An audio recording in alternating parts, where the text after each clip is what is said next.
What's going on, world? AJ here, and today on the show we got a different setup because my other tripod broke that I had sitting up top of here, and it's in the trash where it belongs. So I'm using my other broken tripod, meaning I need to buy a new tripod. So, whatever. So sit back, relax, and let's just dive into some news-worthy information for you people. Once again, we are talking about the Nintendo Switch right here. Oh man, they just released some new information just yesterday that I missed. I missed it because I've been running around in the morning, and then I worked 10.5 hours yesterday after I was done running around, taking care of some business. So I didn't get a chance to sit down and check out on some of the latest news. So we're going to dive into this real quick using my Switch under the news section. We have new Joy-Con colors on the way, available October 4th, all right? And so we scroll down here, starting at $79.99, of course. Basically, how much Joy-Cons cost. They cost more than the game, more than the games itself.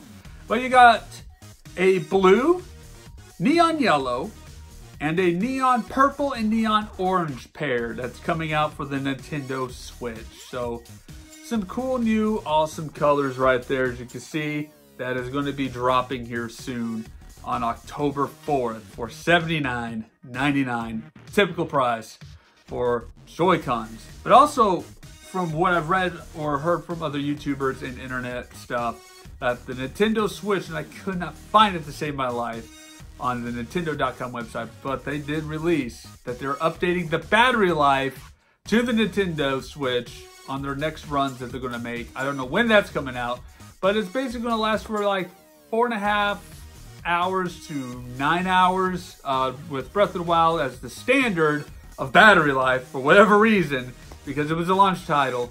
On this system right here, Breath of the Wild could last up to 3 hours.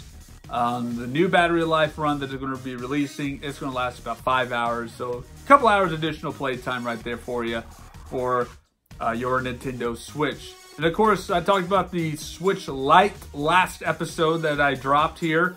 The only reason I would ever buy one of those is maybe if Ryder wants one. So in other words, for kids.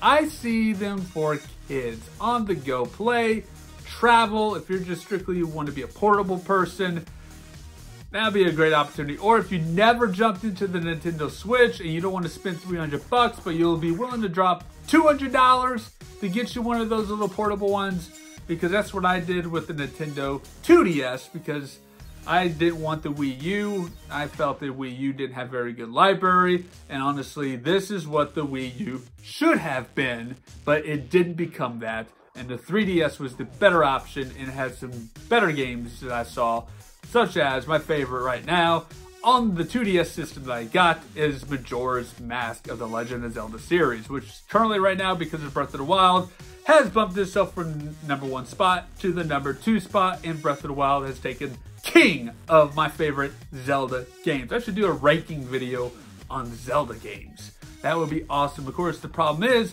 I haven't played all the Zelda games. I haven't touched Wind Waker whatsoever, so I have no experience whatsoever with Wind Waker or some of the portable handheld titles at all either, except for maybe Oracle of Seasons, which I have downloaded to the 2DS over here, and I got stuck, and I just quit and gave up on that one. Lastly, we're going to talk about on this show is Bloodstained Ritual of the Night, the Nintendo Switch port. So let's dive into this game for just a moment. If you like Castlevania, then you'll like Bloodstained series.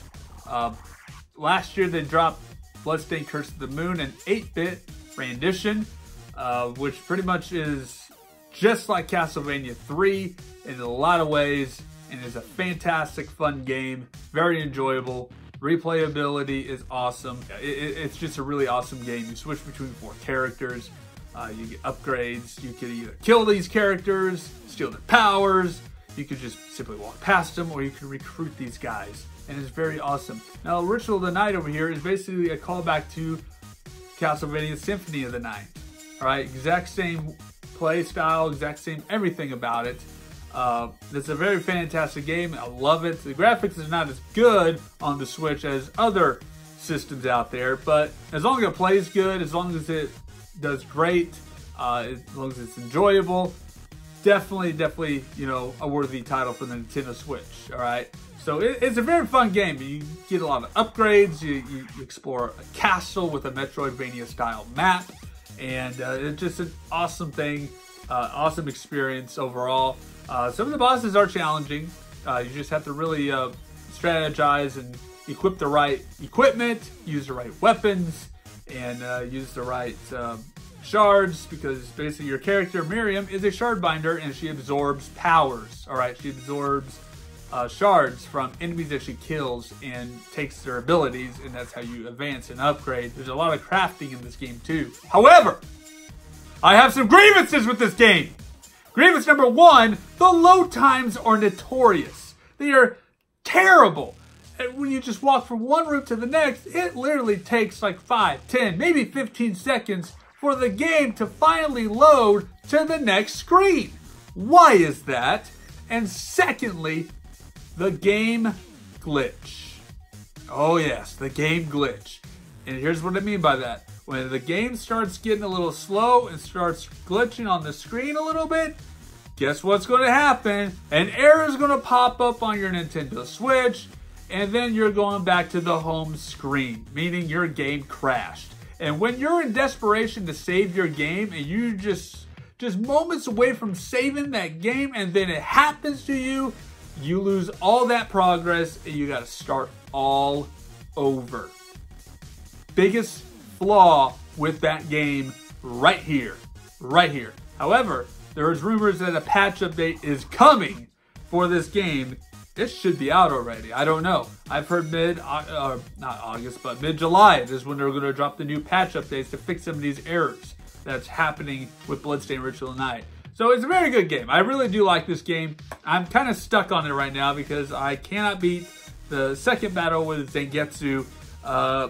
He's tough. He's tough, man. I tell you what, just trying to get to him was a battle in itself. And by the time I finally reached Zangetsu, I'm already about dead. So that's why it's been a tough battle for me, and I'm stuck. I did, however, beat this game once, and I got the worst ending. So do not go directly to Jibble and kill him and be like, oh, did I win? No, you didn't win. You still missed a good chunk of the castle, and you still missed a few bosses that you needed to battle. So there you go. Don't end your game early, folks, on Bloodstained Ritual of the Night. But it's a good game. I recommend it. Pick it up today. $39.99 for it on the eShop or in stores. So that's it for this week's episode. We'll see you guys next time on The AJ Show.